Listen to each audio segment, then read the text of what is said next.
if a coach in America would like to get coaching education awards, diploma certificates to put on their resume to improve their coaching, and or they would like to improve the coaching skills of their assistants, and this is something also that potentially could be good for your student athletes to do while they're still in high school and or graduating into college, because these types of awards can sit on a kid's resume and help with a kid for extracurricular, maybe help with the college entrance opportunity. And there are certainly, in the case of myself and Vince, meaningful careers in soccer in America.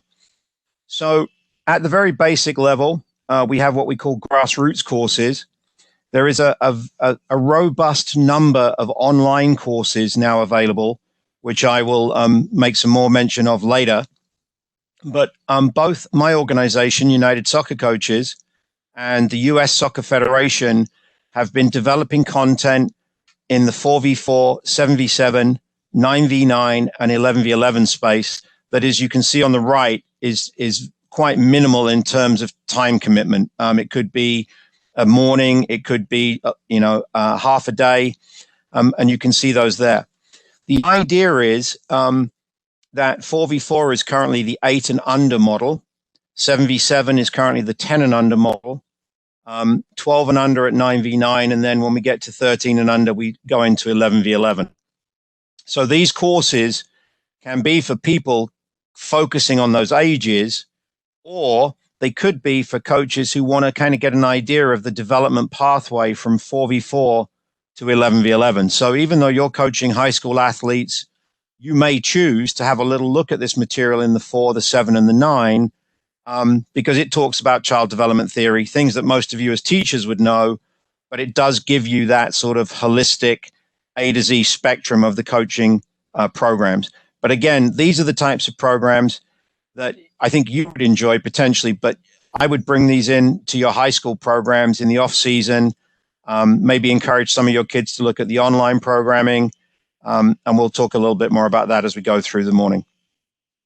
Now, these are the courses that probably coaches of your experience and your level would be the slightly more interested in.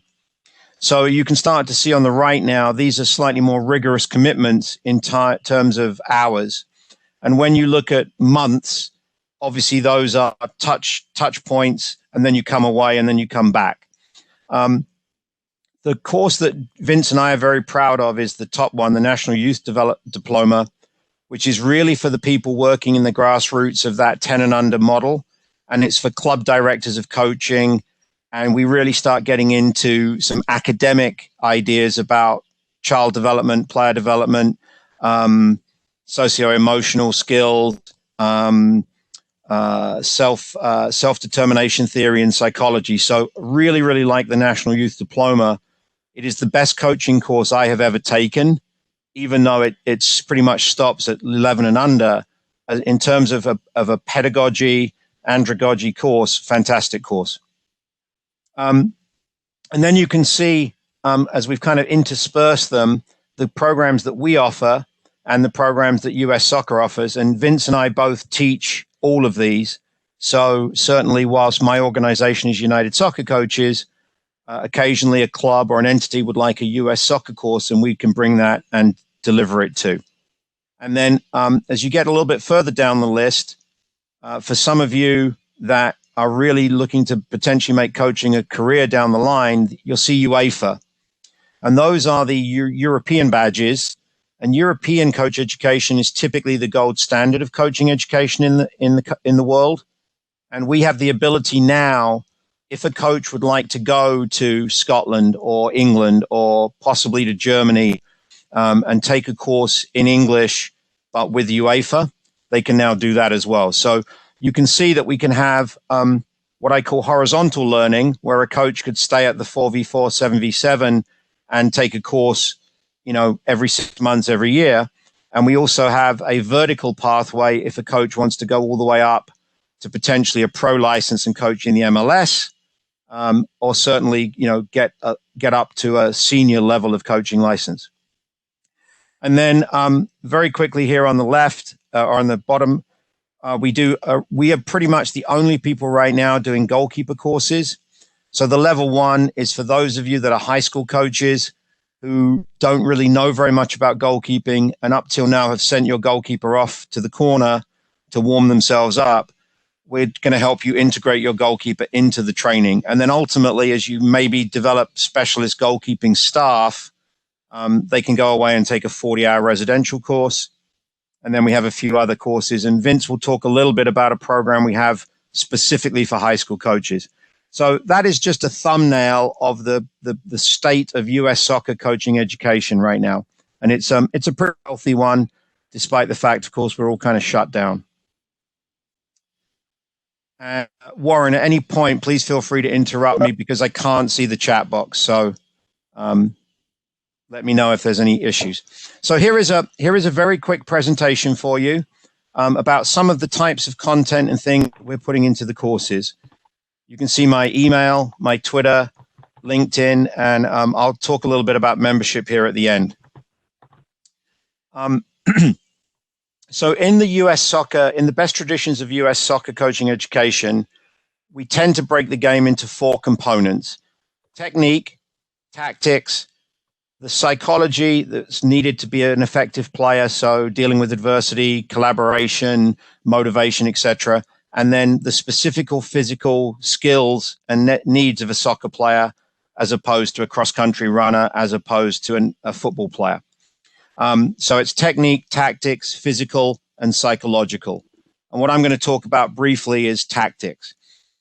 We as coaches tend to get very wrapped up in the X's and O's, and that's appropriate. But if our kids can't kick the ball, pass the ball, receive the ball, shoot the ball, dribble with the ball, we're wasting everybody's time. So technique is not distinct from tactics, but technique has to be the fundamental building block. So the more time around the ball, the more frequency with touches, the better the instruction. So correct instruction so that practice makes permanent.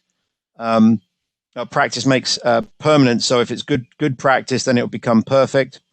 That's critical. So we'll talk about technique, but I'm going to talk briefly about tactics and ways to get tactics across to a small group. And the best way from my perspective to understand tactics is its decisions. So when we talk tactics, what are the decisions that the player is making?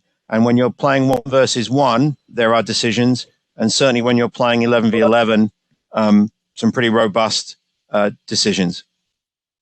And I'll just go through a couple of these little ideas here about how we build lesson plans and some of the methods we're using. So one of the ways that we tend to work, it's not exclusive, but we like to work in typically a progressive methodology. So it goes from small to big. We think that helps the players understand developmentally the simple to complex.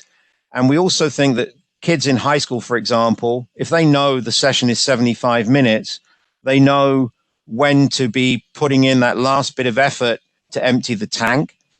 We might not train 8-year-olds in a progressive methodology, but we're probably going to do that more with our older kids. So if the tactic, for example, is something like combination play, give and goes and overlaps, we all agree the kid has to be able to receive the ball, get the ball out from under their feet, play the pass with weight, with good strength. They need to have a soft touch with the inside of the outside of the foot. So you have to have the techniques to be able to execute the tactics. But what we'll start doing then is, right off the bat, we might say, okay, get with a partner, just get out on the park and start executing little shadow give and goes with your partner. So there's no opponents, there's no restricted space, there's no boundaries, there's no north and south, but maybe they're running these little patterns through each other. Or you put half the kids in blue and half the kids in red and say, execute a give and go, red to blue, blue to red, and then they can work with different kids. So you can create chaos and you can create pressure and tension without having to use directly opponents and worry about grids and all those things. Once we've got some of the things that you want to get across in let's say, give and goes, now we put them into a restricted space. So boundaries, now we start having direction, and we might have objectives. So get to an end zone or penetrate through a certain channel or a side goal. So you can see how we're developing it through. Ultimately, we want to attack or defend, depending on what the topic is, a goal. So if the topic is an offensive topic, you're working with the team attacking the big goal, and the other team is working with you or supporting you. If you're working on a defensive topic, obviously you're working with the kids defending and the goalkeeper, and the guys attacking are important to you and they're part of your team, but they're not the focus of that session. And anytime we work to goal with, we always want some sort of counter transition option for the opponent.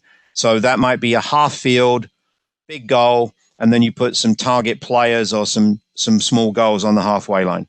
And then ultimately to a scrimmage, a 2 full goals. So it's a very straightforward sort of skeleton. And then what we have to do is put the meat on that skeleton. Should be fairly straightforward content for not only coaches, but high school teachers like yourselves. But we want to manage the variables of the training session. So it's not so much 101 great soccer drills. It's much more about managing a couple of activities that you like and then being able to change the intensity and the complexity of them. So pressure is certainly opponents, but it can also be against the clock, and it can be because of the way you shape the space of the activity. Direction, is it a north-south game? Is it you can attack north, and if you're successful, you can attack south? That could be a way.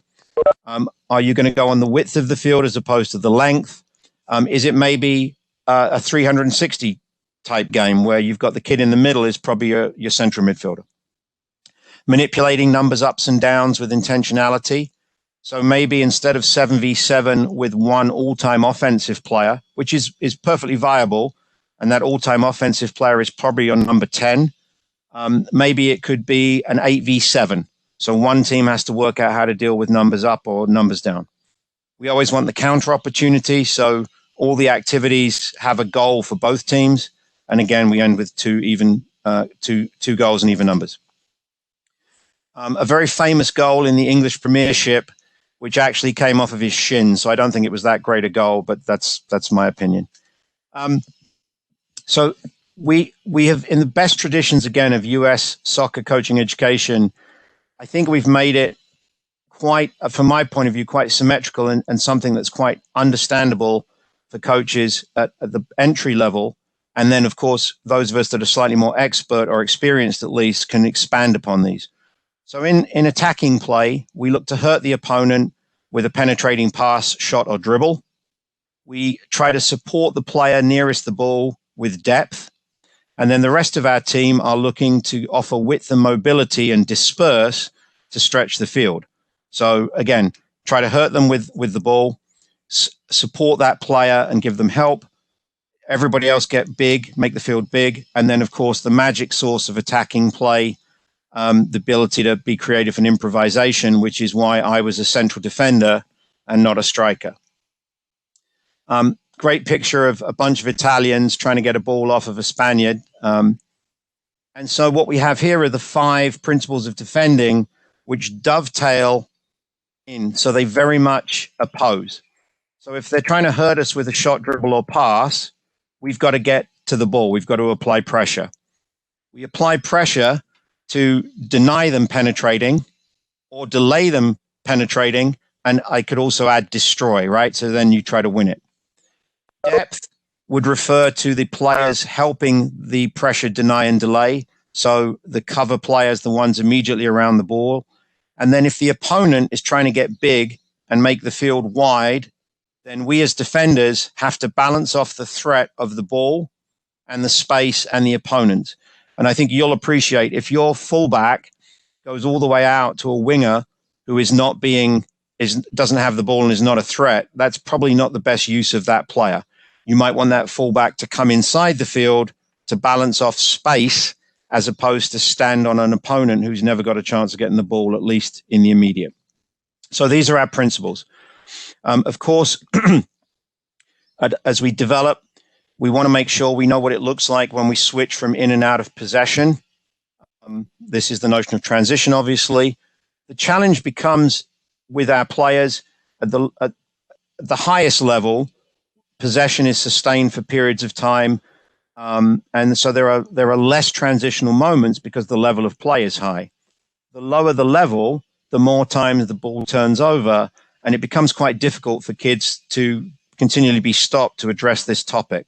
The key with transition, of course, though, is how quickly can we go from big to small, from attacking to defending, or how quickly can we go from small defending to big? I mean, I think speed is really a key issue there. Some coaching jargon. There is only one player who can make the decision about shooting, passing, dribbling, etc. So that is the player on the ball. The couple of players in immediate support would be deemed second attackers, and everybody else on the field would be deemed to be the third attacker, looking to stretch and unbalance the opponent. And of course, when we have the ball, all 11 players are attackers. So when your goalie has it in his or her hands, they have the ability to penetrate. If they roll it to a fullback, they could be the immediate pass back. And certainly when you're attacking in the final third, maybe your goalkeeper's at the top of his or her box and they're looking to be a passing option. So everybody on your field, when you have it, is an attacker. So we're looking to penetrate, support, and unbalance. And of course, defenders, somebody's got to get in the face of the kid with the ball. Then so it doesn't become a 1v1, a number of players have to offer cover. And then the rest of the defenders are looking to mark space and balance out the threat again of the ball, the opponent, and the goal. So how would we do this? Repetition, right? So just in the same way that you want the kids to practice dribbling a lot and shooting a lot and passing and receiving a lot, they have to practice decision making a lot. So if you go into 11v11 and there's only 2 or 3 kids around the ball at any given time, the frequency of how to play 1v1 or how to combine in a 2v1 or how to combine as 2 defenders trying to dispossess 2 attackers is limited. So at the beginning of training, the bulk of training is going to be much more in these types of numbers than it will be in 11v11. So 11v11 could be at the end of your training for 20 minutes to rehearse some things, but the bulk of the training will be in here. So 1v1s to 2v1s, that could be 2 attackers versus 1 defender, or of course 1 attacker versus the other way around. And then we go to 2s. Now, if you're in 2s, you don't have notions of balance and unbalance, right? So ultimately, I think in the high school environment, probably quickly you're getting into 3s and 4s at least, because now you have the implications of who's pressing, who's covering, and then who's defending off the ball. And equally, you have the challenge of who's got the ball, who's giving them support, and what are the rest of you do to make the field big. Function, we're not going to do a quiz here today. So sometimes people get very concerned about function. This is it in a nutshell. If you've ever thrown the ball to your goalkeeper and they've picked it up, then you functionally trained the goalkeeper, because that is a function of goalkeeping. If you've ever thrown the ball at the beginning of the game to your central defender to head it for distance, you functionally trained them, because their job is primarily to head the ball clear. So when we're working with little kids, they're doing all the skills, they're doing all the positions. But as you get into your high school environment, and if you have the resources, maybe you take the goalkeeper and the defenders and you work on functional defending. Maybe you take the 2 strikers and you work on functional finishing. So function is that. So now tactical function is the decisions with the techniques for the position or the roles. So goalkeeper is an individual. All the players are individuals, obviously.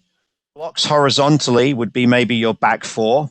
Blocks vertically could be, say, your right back, your right winger, and maybe your right central midfielder. So you're working that block.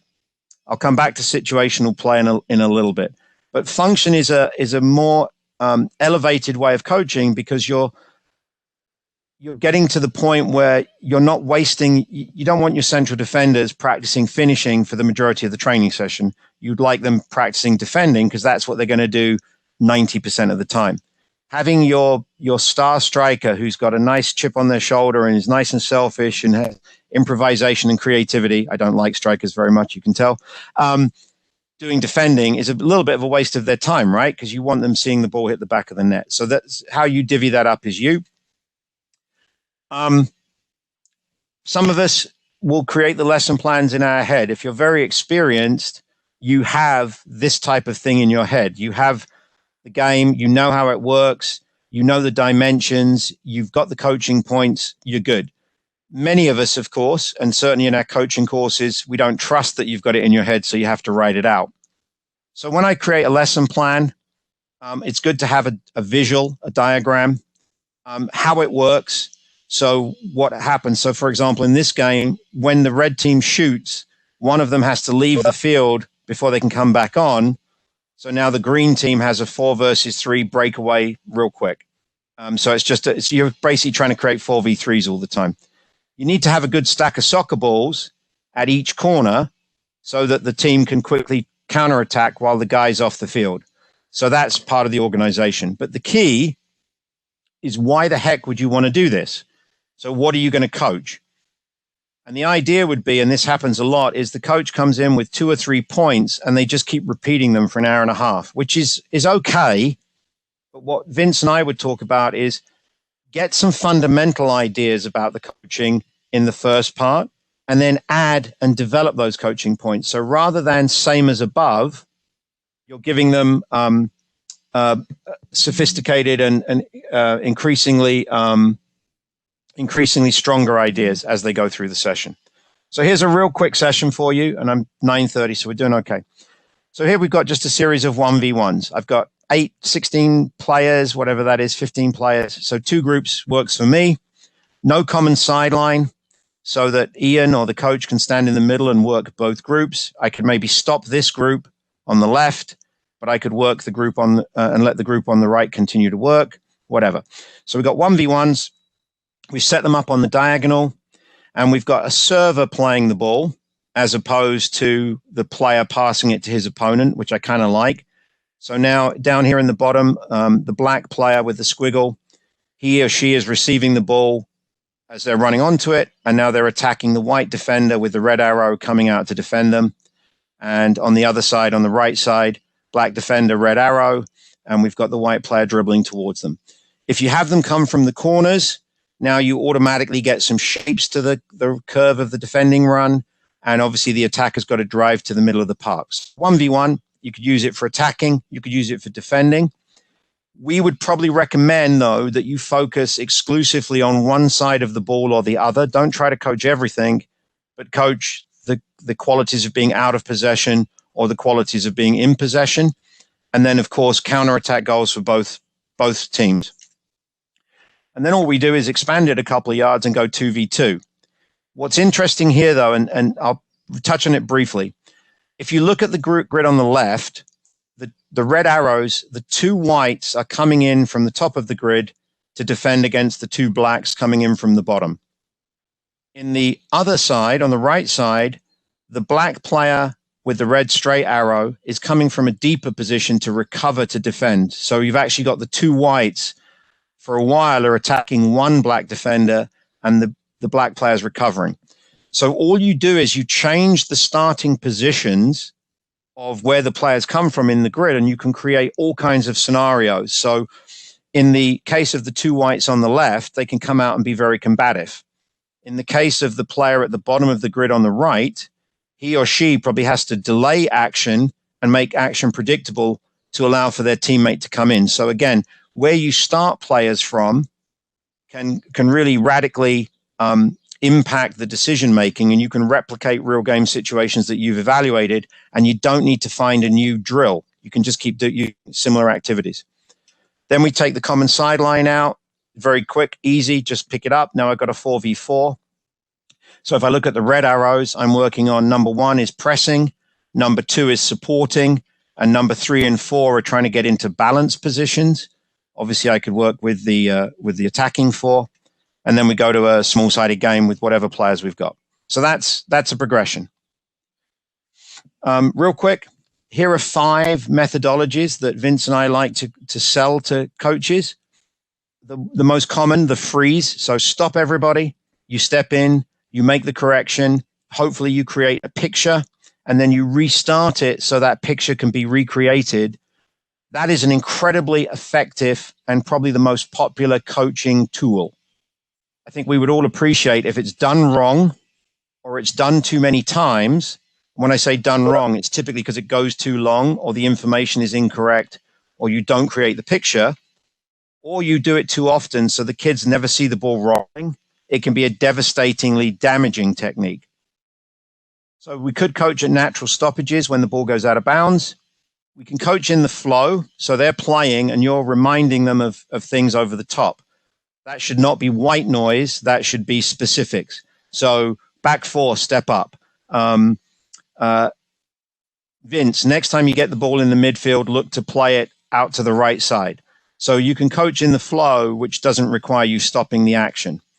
Coaching the individual, so you put a name on it. Now that player, be he or she playing, that's going to get their attention, right? So if Vince is my right back on the other side of the field and I say, Vince, tuck in 10 yards, because I've put his name on it, there's a good chance he's going to hear it and he's going to adjust. Or when they come out for a break or a sub, but it's in coaching content which the others don't really need to know. It's not worth telling 21 kids this information. Just tell the kid that needs to know. And then critically, and this is, I think, a real skill, is designing your training activities to create a learning opportunity. So goals in the corners or zones or channels. One of the things I just want to make clear here is these are not exclusive. So it's not like you use one of these. You might use a blend of all five of them. And most of us who are effective coaches are essentially using all of these tools all the time in our sessions in different ways. So a couple of quick ideas of how we build sessions. Progressive. So we go from small to slightly expanded to the final game. A phase of play. This is what we would call a phase. The diagram is essentially half a field, 2/3 of a field. So you're working on the blacks in that attacking phase, and you're working on the whites in that defending phase. Shadow play might be unopposed, so you just do some patterns. Whole part whole would be where you maybe start with a game, a scrimmage, and then you break out and do the training, and then you finish with the scrimmage. And then coaching from the game could be your scrimmage where you are in the middle of the field or from the sideline, kind of joysticking action. Not, again, exclusive methods. You may use a blend of them, but a variety of different ways. And if you can blend them, it makes training a lot more interesting for the kids because they're getting different influences and different challenges. So that is my brief presentation. On the bottom of the screen here, my email address, my Twitter. The website that I've highlighted is our current website membership page, and for 30 days you can join anytime and be a free member, 100% free. And all of our online courses, a lot of content of soccer, but then also some psychology, countering sexual assault, heading safety awareness, all of those online courses which issue themselves diplomas are currently free. So if you choose to, you can become a member for 30 days, have a good look at the website, get in behind and look at everything and enjoy that.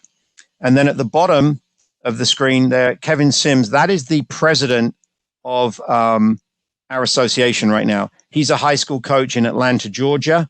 And in a couple of years, that will be replaced by Rusty's name. If any of the information we've given you was useful and you're grateful, if you tell him, it's good for me and Vince, and it's good for Rusty, and it's good for Warren, and it's good for TASCO, because he's the person that helps me get more resources for education, because obviously we compete for resources in our company with membership and awards and rankings and marketing and all the other things that my company does. So I wouldn't be opposed if Kevin Sims got 36 emails this morning from Texas saying, we appreciate you bringing Vince and Ian on. So that was my quick presentation. I'm going to try to get out and screen share back to Warren. Stop sharing. Did I get you back, Warren? Yes, sir. Yeah, I'm back in. Okay. Vince, did you have something? I was about to turn you in the presenter if you're okay, Vince. Yeah, I think Ian wanted me to show the high school diploma offering that we do. So. Gotcha. You are now the presenter. Okay. Well, welcome everybody. Thank you for your time, and I hope everybody on this is healthy and haven't been impacted too much through this. So as a former high school coach for 17 years, I appreciate everything you do. And I know that you all make a difference in people's lives. So I'm just going to share a high school. Can you see me? Yep. You see it? Okay. It's not up. There it is. Yep. Yes, sir. Okay. All right. Can you see my goofy arrow? Yes, sir. Okay, great. So basically what this is, instead of having a course that's already kind of laid out, because I was a high school coach for 17 years, I decided to kind of make like a music playlist approach, because every high school association, they all have their different challenges. So for example, if TASCO wanted to host or have a course, they could do a 4-hour course, a 6-hour course, an 8-hour, or a whole weekend. And you can just select from a list of topics and you can submit it to us. And we would design the schedule based on what you select. So it's kind of like, you choosing your own music and on a playlist. So by the way, some of these topics are just, a lot of these topics were developed by high school coaches all around the country, because I asked a group of high school coaches around the country to help me with the topics, and we sent a big Google Doc, and these are some of the majority of the topics. I've added a few. And obviously, we'd encourage coaches to take some online courses prior, like the heading diploma is really good, the LGBT developed by Dan Wogue, and the psychology diploma is fantastic by Dr. Bill Steffen. But so these are just some of the topics. Can you hear it? Can you hear it? Yep. Yes, see them. Good to go. Do I need to make it bigger, or are we okay?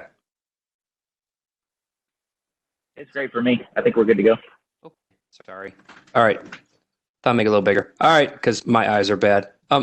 So these are just the topics in black are classroom possibilities. So you got the profile of a high school player, everything to preseason, postseason, the workload, which you all have that right. And I give you a shout out on one of our webinars that I think the TASCO does it right with just 2 games in a week.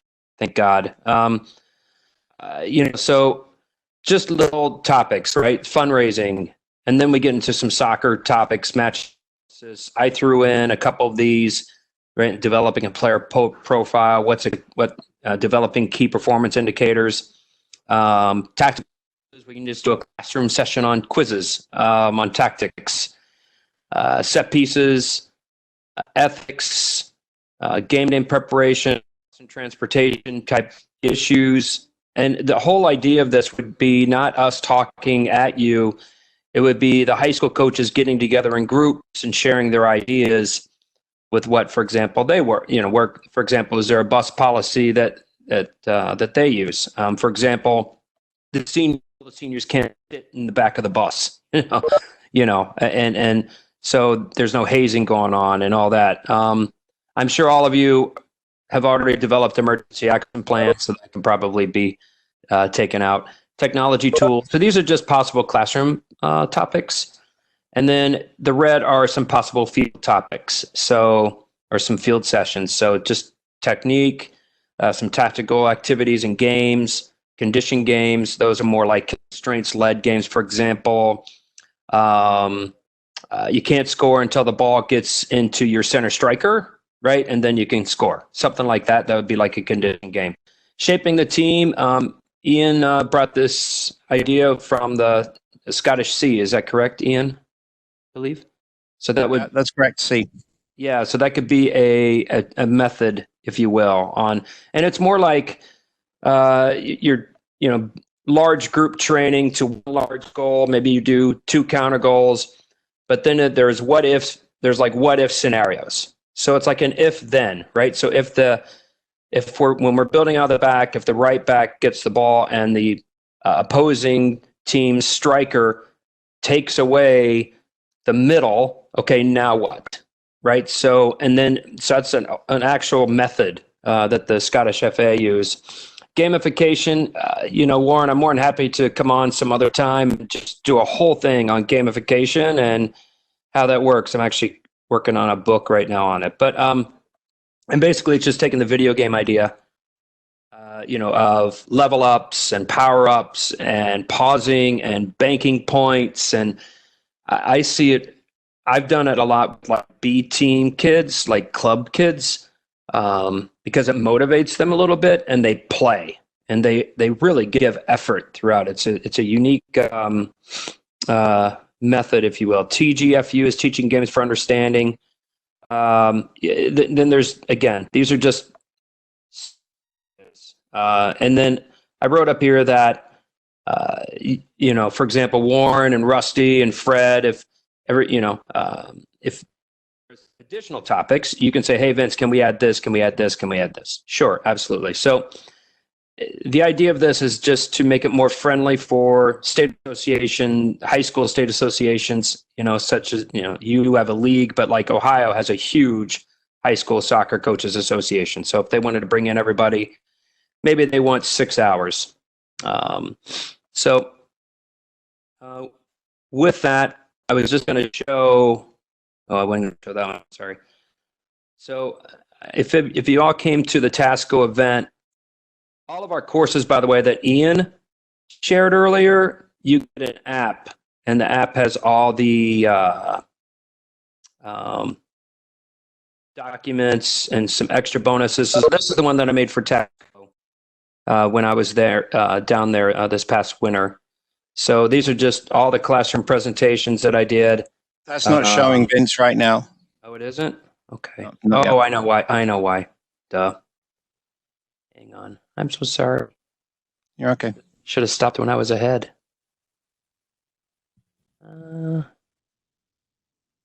Okay. Now we've got your smiling face. Yeah, it's ugly. Let me get to it.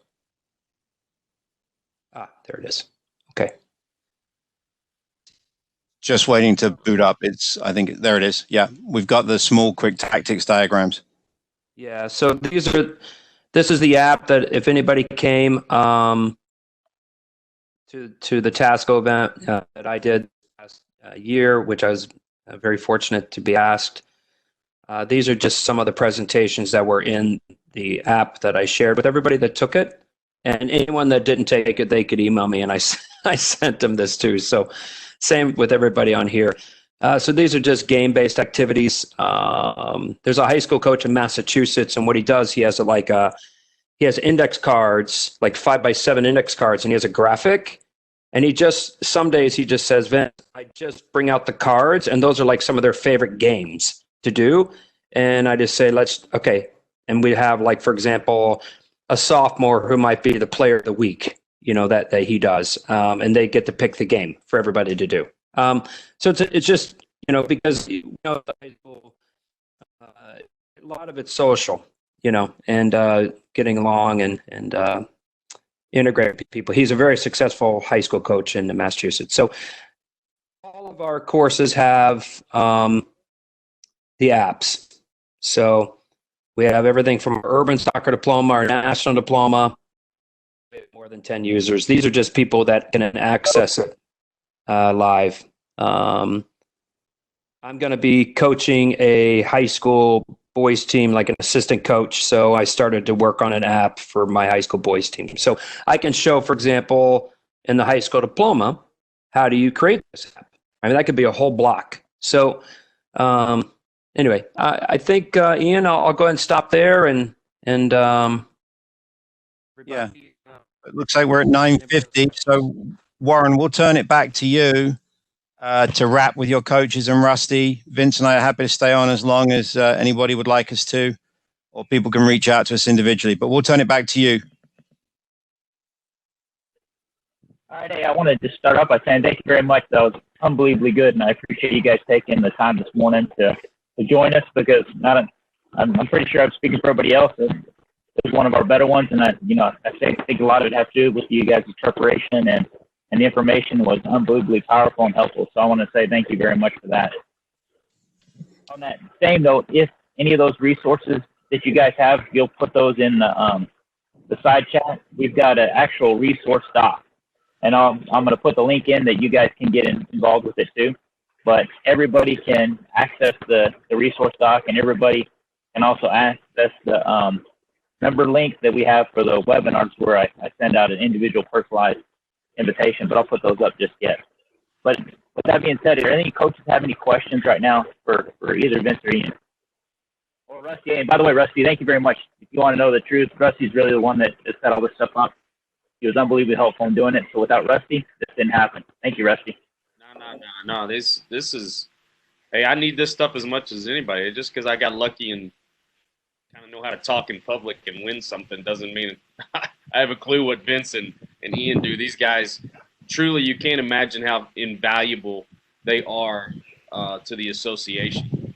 And the way that they believe in what TASCO is all about just makes it even more incredible. So just for me as a personal friend, Ian, Vince, you know how much you guys mean to me. Thank you so much for taking time and sharing with these coaches, because they are hungry, and this is just awesome to watch our guys get together on the weekends. Heck, I get in trouble now because I'm a private school guy, so I'm kind of slightly ostracized, and it's nice to be welcomed back into the fold and see so many faces of friends and everything. But guys, when I tell you that Ian and Vince will answer your emails and answer your calls, I'm not kidding. That's what makes it special. That's what makes soccer different than all the other sports, right? Just because I coach football, I'm be honest. We love sharing, and these guys love to share, and they're here to help you make yourselves better. So please, please, please use these guys as a resource anytime you can.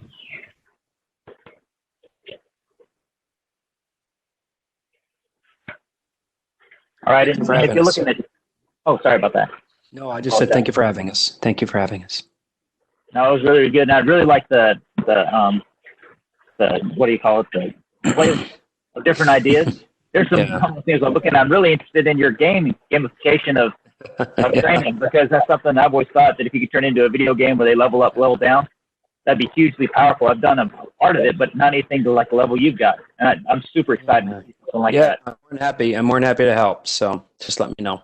Hey guys, here's a question that just came up from Arnold. You got the Premier Diploma a couple years ago.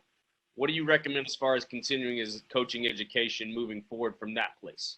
Yeah, great question. So the content that Vince was sharing could be really great for you guys, because you would create your own curriculum of things that you want to talk about, and we'll come to Texas and we'll bring some experts in, and we'll share and we'll collaborate. So it doesn't, in the case of Arnold, you've got to the Premier. You don't necessarily need to go and now get more technical awards necessarily. You might want to. If you wanted more technical awards, I would consider looking at maybe a US Soccer C license, something like that, or somewhere in there, because that's more technical.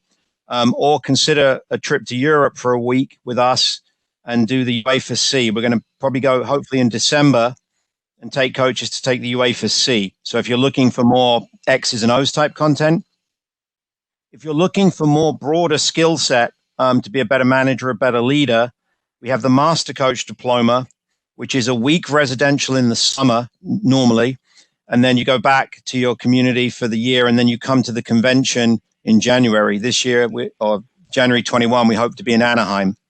That could be a good one. The convention is a fantastic 5 or 6 day learning opportunity. And then we have another program called the Director of Coaching Diploma, which is for club coaches, but also high school and college coaches, which is a lot more what we call the soft skills. So things like leadership, ethics, but it's not high school specific. It's very much high school, college, and club people talking about, and it's budgeting, and it's writing your resume and your cover letter. So there's a great number of options, but if you want to reach out personally, Arnold, just give me a call. Hey, Fred, to answer your question, and I think Ian can probably back me on this, any idea when in-person code courses will start again? I can assure you it won't be before August at the very bare minimum. So it's a great question, and it's obviously a difficult one. We are currently we've taken all of our courses for June offline, with a very, very modest hope we could bundle the entire summer into the end of July in Regis, Colorado.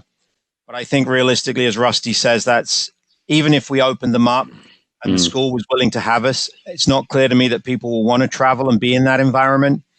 So I think our in-person education is probably lost essentially for the better part of the calendar year. If we have it, it'll be small groups, 10, 12 people in a big classroom and more classroom based.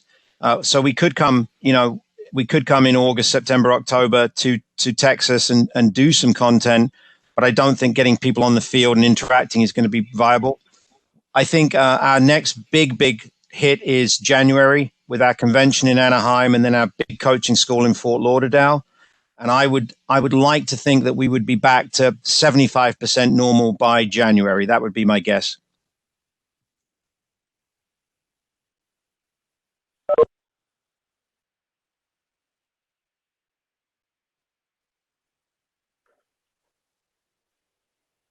All right. Once again, if you haven't already done so, if you want to get weekly invites, that webinar contact link is in the chat, as well as the resource page. And do you mind if I put the slides that you guys had on in that resource page, Ian and Vince?